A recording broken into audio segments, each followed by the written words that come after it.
Hey everyone, welcome to the Divorce Dispatcher, where we dive into the wildest, most unbelievable stories of divorce, breakups, and family drama. Stories that'll leave you speechless. Today we have the story of Tiana. Tiana, wife 30. Evan, husband 33. I didn't realize I was being emotionally abused. That's how it happens, right? If he had hit me, screamed in my face, or locked me in the house, maybe I would have left sooner. But he didn't. He just chipped away at me until I couldn't see myself anymore. My name is Tiana. I'm 30 now. I met Evan when I was 24 and stayed with him for 6 years. He was 33 when we met, ran his own consulting firm, and made sure everyone around him knew he was important, confident, stylish, well-connected. That's what people said about him. He made me feel like I was his greatest asset.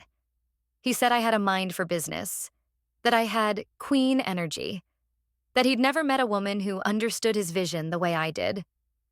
We moved fast. Romantic gestures, expensive dinners, promises about building together. At first, it felt like I was part of something big, something special. Why do men like this seem to find women who are independent, capable, and empathetic? Is it just bad luck? Or are they looking for someone they can find? Divorce Dispatcher is here. You rang? It's not bad luck. Individuals with controlling tendencies often seek out capable, giving partners. Not because they value them, but because they know how to use their strength. It's not a reflection of your judgment. It's a reflection of how they operate. From a legal standpoint, understanding those early patterns helps establish the context for later control or financial dependency. After a few months, Evan asked me to quit my nonprofit job and work with him. He said he needed someone he could trust running his business back end. I was flattered, and honestly, excited. He said we'd grow faster if we pooled our energy and talents. So I left my job, started running operations for his firm emails, scheduling, client follow-ups, even onboarding and social media. But I never saw a paycheck. Every month he had a reason. We're reinvesting. This deal is about to close. We need to scale before we start drawing income. Meanwhile, he was buying new clothes, flying out for conferences in Miami, and leasing a new car. When a spouse convinces you to work in the business but never pays you, what can be done in court? Can that be proven? Or is it just my word against him? Divorce Dispatcher is here. You rang. It can absolutely be explored and documented. Courts don't just look at formal paychecks. If you performed work that benefited a marital business, contributed to its growth, or allowed him to increase his income, those efforts can be factored into division of marital property, spousal support, or even reimbursement claims. Emails, texts, and business documents are key. It wasn't just money. Slowly, everything started to revolve around Evan, his schedule, his moods, and his priorities. If I forgot to confirm a client call, he'd say, You're slipping. I thought you were sharp. if I got dressed for an event, he'd say, You don't need attention from anyone else. That's not why I brought you. when I'd push back, it became, You're always so sensitive. Why are you making this a thing? You just love playing the victim. I stopped trusting myself. I found myself rereading texts and replaying conversations just to be sure I hadn't misunderstood. Divorce Dispatcher, when someone constantly makes you doubt your memory or emotions, is that something that matters in court? Or does it just sound like a drama? Divorce Dispatcher is here.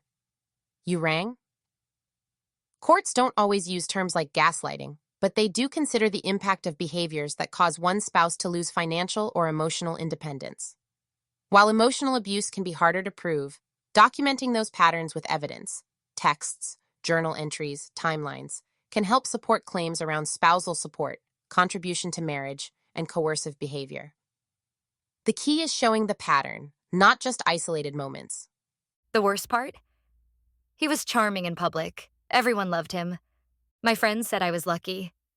My own mother once said, You've got a good one. He always held the door, paid the bill, and made toast. But at home, I walked on eggshells. He didn't yell or hit. He withheld it.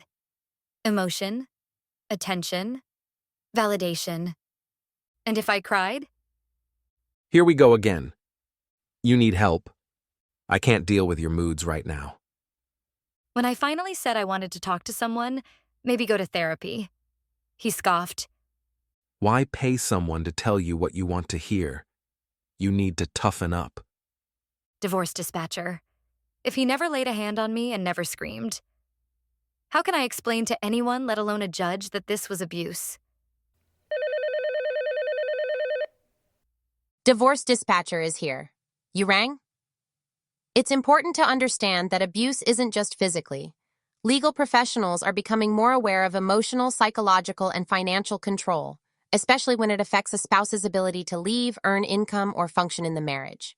The legal argument doesn't need a diagnosis, it needs evidence of power imbalance. That's why details matter. The final straw wasn't loud. We were out to dinner with one of his new clients, a woman in real estate. All night he praised her intelligence, corrected me when I spoke, and dismissed my ideas. On the ride home, I told him I felt disrespected. He didn't yell. He just said, This is why I don't take you anywhere. You embarrass me when you open your mouth. I didn't cry. I didn't respond. That night, I started my exit plan.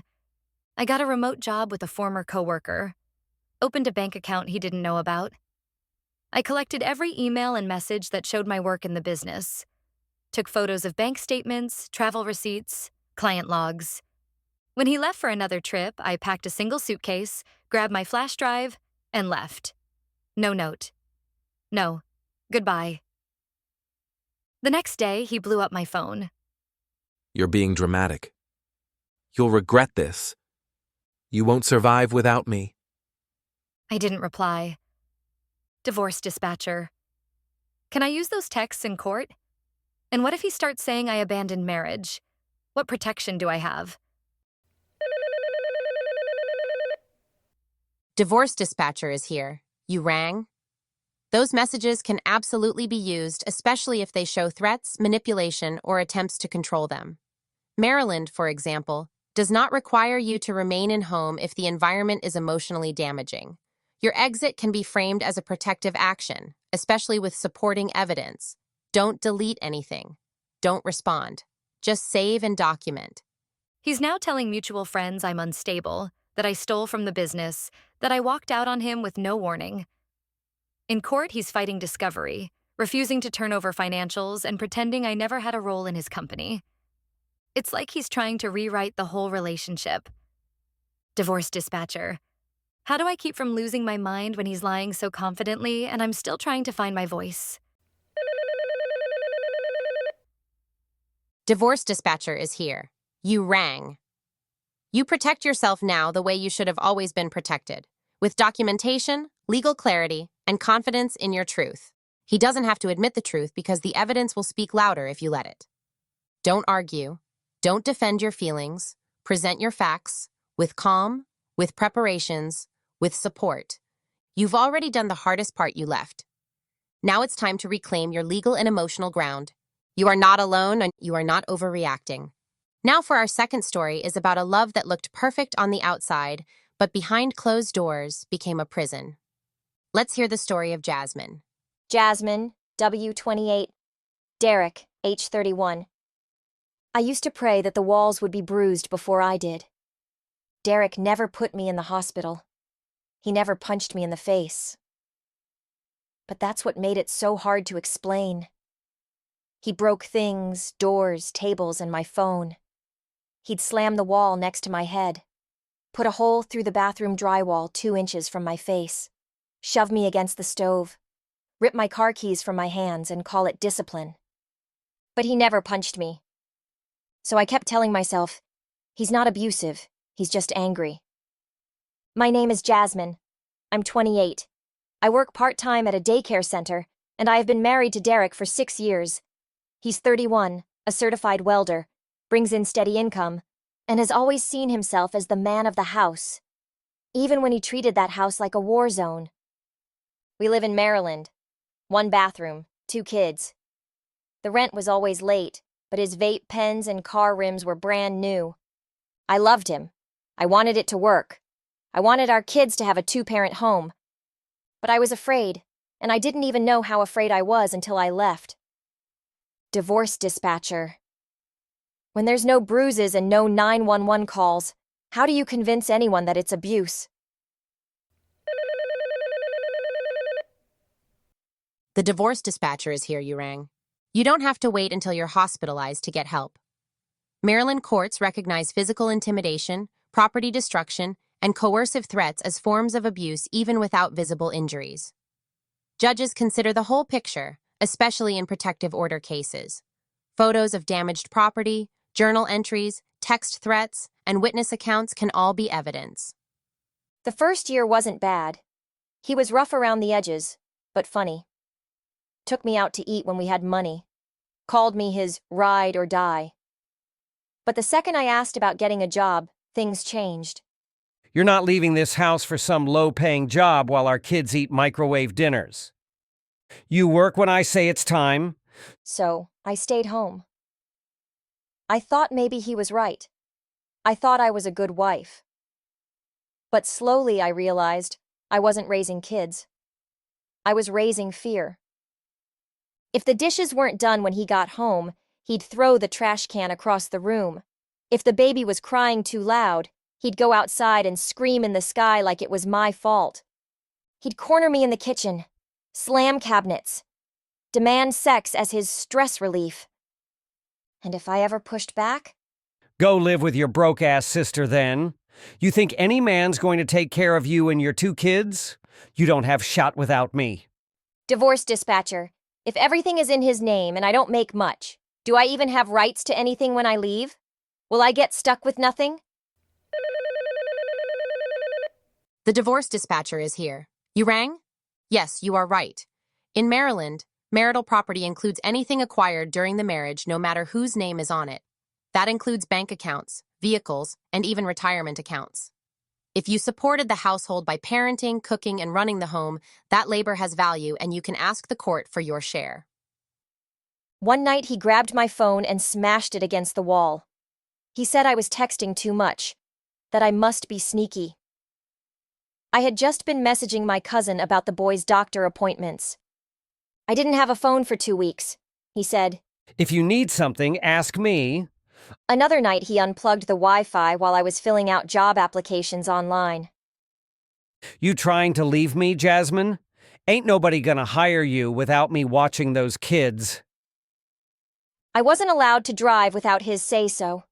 I had no money of my own. And yet, every time he broke something or grabbed my arm too hard, I convinced myself it wasn't that bad. Because he never really hit me. Because I didn't want to be a single mom. Because I thought I could wait for him to grow up. Divorce dispatcher. How do you know when it's finally time to leave even if you don't have all the money or proof? The divorce dispatcher is here. You rang? You leave when fear becomes routine. When your body flinches before your brain can catch up. When the peace is gone. If you don't have everything lined up, you still have options. Request a protective order. Seek emergency custody. File for use and possession of the home. Ask the court for temporary child support or spousal support. There are legal mechanisms to help you leave safely and stabilize while the case proceeds. I started planning after he slammed the closet door so hard it cracked the frame while our kids were sitting 2 feet away. That night, I tucked them in early and cried on the floor in the bathroom. I reached out to the domestic violence hotline. I created a folder of photos of broken furniture, audio recordings of his rants, and a copy of our lease. I opened a bank account with $40 in it, babysitting money. I told no one. The next time he raised his hand, I told him, "I'll see you in court." And I left that night with the kids, a diaper bag, and 1 suitcase. Divorce dispatcher, if I leave like that fast, no notice can he try to say I kidnapped the kids or abandoned the home? What should I expect? Divorce dispatcher is here. You rang? If you leave due to abuse, the law supports your right to protect yourself and your children. File for emergency custody or a protective order immediately. Let the court know your reasons for leaving. Judges will look at the safety context, not just who left first. If you take action quickly, you stay in control of the legal narrative. He showed up at my sister's house once, pounding on the door, yelling. You think you can take my kids? I'll see you in court. He did file tried to say I was unstable, bitter, and using the system. He lied in his affidavit, said I was keeping the kids from their father. But this time, I was ready. I had the photos taken, the messages, the broken remote with blood on it, the torn baby gate. 3 times I tried to call for counseling, and he canceled it. Now we're in court. I have a pro bono attorney. I'm working 2 jobs, and I sleep without flinching when the door closes. I still have fear, but I also have freedom. Divorce dispatcher, will the court really believe me over him when he's the one with the job, the car, and the calm voice in the courtroom? I'm scared I'll be dismissed. Again. The divorce dispatcher is here. You rang? Let him talk calm. Let him wear the fresh shirt. Let him smile in the hallway. Because you have the facts. And facts beat flash every time. Judges don't just look at who has a job, they look at who made the home safe, who provided care, and who tells a consistent story backed by evidence. We know this kind of abuse doesn't always look like what people expect. But just because it wasn't loud doesn't mean it wasn't dangerous. You are not overreacting. You are not imagining things. You are not powerless, that you are a parent, a survivor, a witness, a voice. And for our last story, this is the truth behind the filtered photos and polished smiles. Because sometimes the most toxic people come wrapped in the finest packaging. Here is the story of Marissa. Marissa, wife 32, Chase, husband 35. People always said I had it all. Married at 28 to a man who made over $500,000 a year. Living in a gated community outside Potomac. Diamond ring, Range Rover, weekend getaways to the Bahamas, brunches at Michelin star restaurants. But no one knew I used to cry in the walk-in closet to avoid the security cameras. I'm Marissa. I'm 32 now. I was married to Chase for 4 years. To the outside world, we were a power couple. He owned 3 commercial properties, had a custom suit for every day of the week, and made sure no one forgot it. To be honest, I thought I hit the jackpot.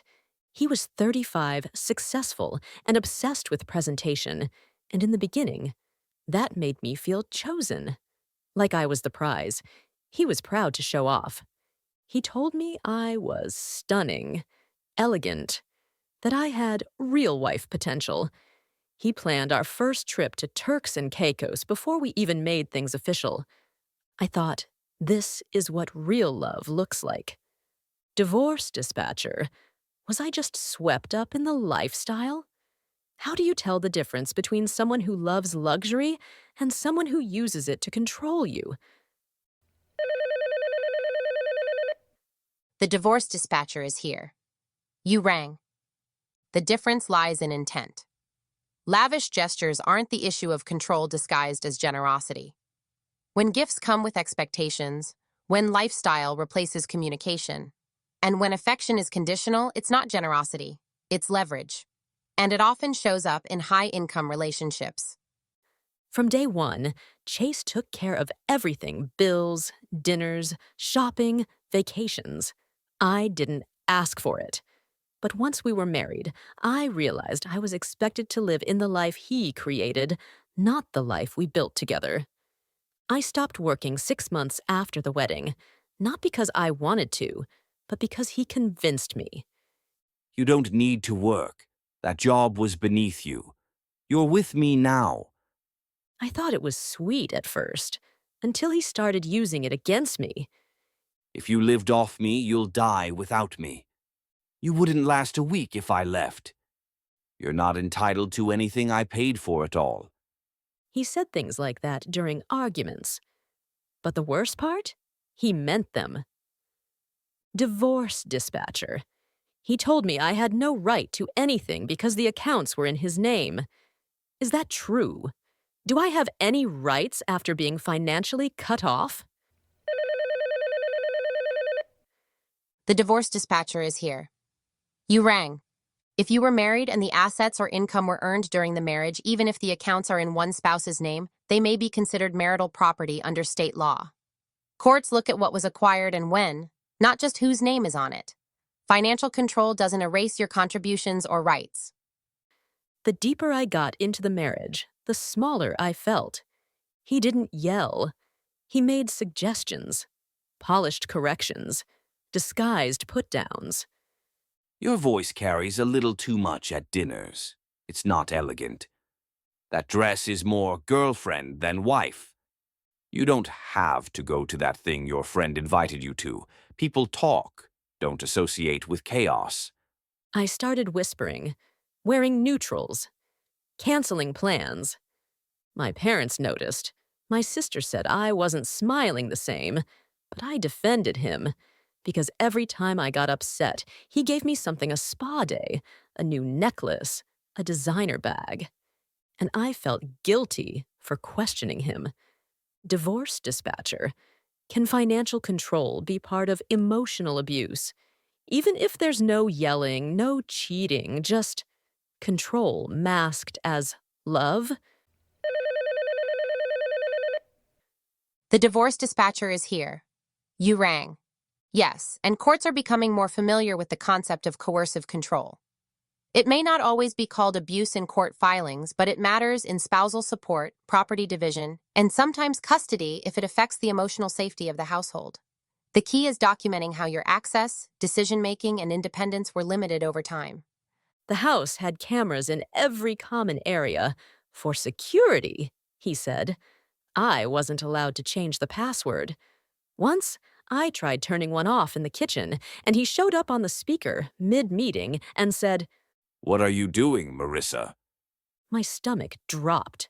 From then on, I cried in the closet. Literally. No cameras there. The day I really started to unravel, I asked if I could see a therapist. I was struggling with anxiety, insomnia, nightmares. He responded, Do what you want. Just don't bring shame to this house. When I scheduled an appointment, he canceled it. I said you could. I didn't say you should. Divorce dispatcher. What protections do I have if I want to leave, but I have no money, no income, and all the credit cards are in his name? Can I even afford to divorce someone like this? Divorce dispatcher is here. You rang? Yes, you can. Courts can grant temporary orders such as use and possession of the home, access to marital funds, or pendente light, temporary spousal support while your case is pending. A lawyer can also request financial disclosures, and in some cases ask the court to make him pay the attorney's fees. It's not about what's in your pocket, it's about what the law entitles you to. I started documenting everything slowly, quietly. I took photos of statements, saved texts, emailed myself logs of the days he withheld money or threatened to cut me off. The final straw came when I told him I missed my independence. He looked at me and said, You weren't built for that. You need someone to manage you. I smiled, packed a bag the next morning, and left. No fighting, no warning. I moved in with my sister and filed for divorce a week later. Now, he's filing motions claiming I took property, referring to a single handbag and a tablet I'd used for 3 years. He's refusing to provide financials, claiming everything was premarital. And he's telling people I'm mentally unstable and obsessed with revenge. Divorce dispatcher. How do I prove financial and emotional control to the court when he's a polished, successful man with no criminal record and $1 million smile? The divorce dispatcher is here. You rang. That's where we come in not just with emotion, but with evidence. You don't need to prove abuse beyond the shadow of a doubt. You need to show a consistent, credible pattern. Statements and texts. Timeline of financial control. Efforts you made to leave or seek help. Documentation of your role in the marriage, even if informal. Judges don't rule on personality. They rule on facts. And when the facts point to control, isolation, and economic dependency, we make that story visible. To anyone listening who's been silenced by gifts, kept quiet by luxury, or made to feel like a guest in their own marriage, your pain counts. And it's not just emotional, it's legal. You can get out, you can recover, and you can reclaim your rights no matter how beautiful the prison looks from the outside. If you enjoyed the video, please comment, like, and subscribe to our channel. Don't forget to hit the notification bell so you won't miss our next video. Your support means a lot, and we love hearing from you in the comments. Divorce Dispatch is signing off duty. Until next time, take care.